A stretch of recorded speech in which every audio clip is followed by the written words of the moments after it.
There's 104 days of summer vacation. That's strange, because here in 2020, it really feels more like 164 days for some reason, and also more like prison than vacation. The director said, let's have Ferb reading a book with an apple on its cover, so the audience knows he's one of those literary assholes. Driving our sister insane.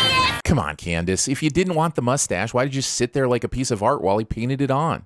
Then it must be the day I realized how cute you are when you're angry. Trying to diffuse your partner's anger with a joke. Oh, I wonder what all the fuss is about. Ahem.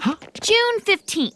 It's your wedding anniversary. Look, if your wife is upset that you forgot a date, it is either a birthday, a wedding anniversary, or garbage day. I'm pretty sure you don't need help doing the math to figure out which one once you know she's upset. Especially since it was on a calendar that was hanging conveniently near enough for Candace to reach for it. Anniversaries are very important. Take June, for example. On the 3rd, Jeremy spoke to me for the first time back in the 7th grade. May 6th, he brushed up against me in the hall. We can all agree Candace is a budding psycho, right? I mean, I remember the first time Jeremy brushed up against me in the hall too, but you don't hear me squawking about it, do you? Asking 2 boys for romantic advice? Now that's just pathetic. That's racist. Apparently this row is the rock your face off row. Seriously, there are faces in front of them and faces behind them. How did the animators decide what people got Punim privileges? Also, the animators decided to skip the bodies for these floating ovals that were likely meant to become heads. Also, young mom and dad are standing quite a bit above everybody else, meaning they are elevated on chairs or something. When you tell your kids someday about the ancient art of concerts in the before times, please make the chair standers the villains of your story. Well, don't just stand there, man. Kiss her. Kiss cams. Also, considering you just admitted you've never even held hands, you might want to explore the idea of consent before rushing into some chin wrestling. I mean, if Lawrence had a chin in the first place. Truly, that was an evening I will never, ever forget. But you did forget, didn't you? No, he forgot the day it happened, but not that it did happen. There's a difference, Candace. That's it. I know what we're gonna do today. Rediscover proper pant construction? Poor Ferb. That purple body tube has to be chafing. We've learned some alarming information. That, when considering landmass, the commonly used imagery of a world map is a lie? Starting your numbers with a 0. Pressures from a dwindling fan base caused infighting among the band members. Music TVSins has yet to do a Love Handle Music from Behind episode. Love Handel's music continues to warm the hearts of an appreciative public. Breathing in toxic vinyl fire fumes. Phone books. Love handle? Love handle? Love handle? All of these people claim to be Love Handle fans, but none of them have the Bobby Fabulous trendy hairstyle. Could you hand me that staple gun right over there? Thank you. One staple to hold the entire right side of the banner to what appears to be stone? I'll believe a platypus can solve mysteries and save the world from an evil villain, but this single staple bullshit is outrageous. Danny is standing way too far away from that type of microphone for it to be picking him up that well. And his electrically amplified guitar doesn't appear to be plugged into any electricity. Not to mention this guitar earlier wasn't even strapped to his body and he just lets it go during the performance to grab the mic. I'm starting to think this sudden impromptu overproduced performance is a lie. Well, I mean, what's with all the colors?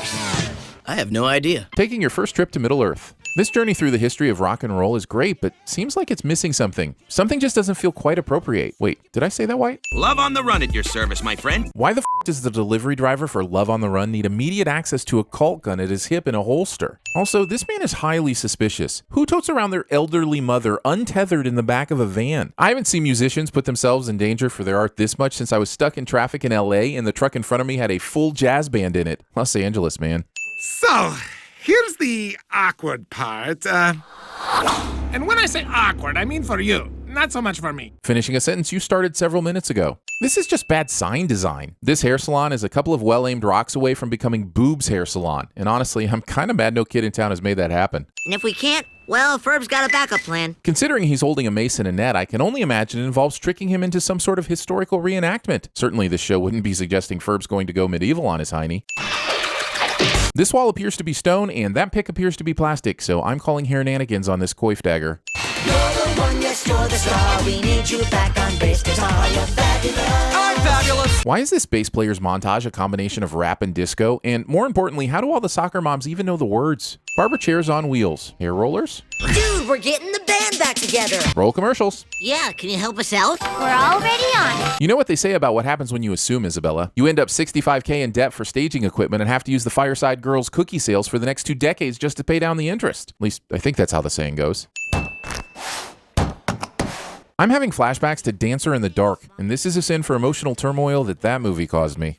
Because they're reforming for one night only. They're reforming? Usually when a rocker is reformed, it means they leave the lifestyle behind, not that they're going back to it. Just ask Dave Mustaine or Alice Cooper or that guy that is totally thrilled to be running sound for that church down the road. That stamp clearly says overdue, and he's already stamped it on at least 30 books already. Just saying, if they've got this much of a problem with overdue books, you might just want to shut the place down. All these sweet old ladies in this carpet from the 80s want Mocha the librarian needs. Okay, it's been long enough. Take your sin off for these fun songs and let's move on. And now he stamps this book twice? Have you no mercy? Book lovers, avert your eyes. This amount of book abuse is beyond anything I can bear. That's some impressive trumpet Ferb is trumpeting, because I could swear I hear a whole brass section.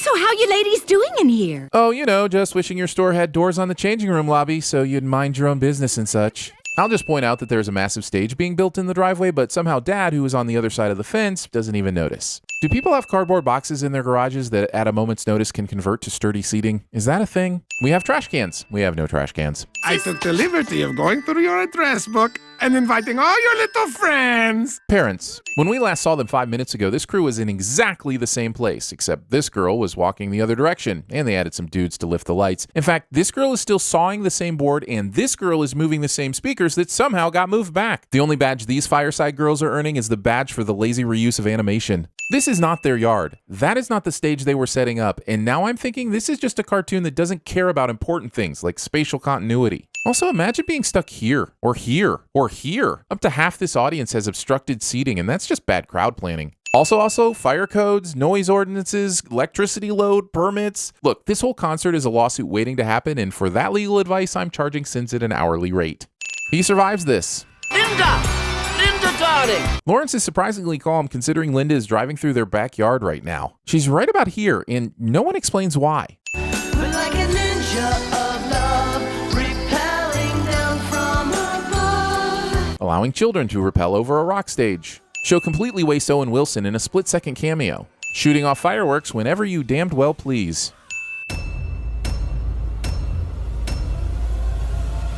Come out onto the ledge or I'll jump right now.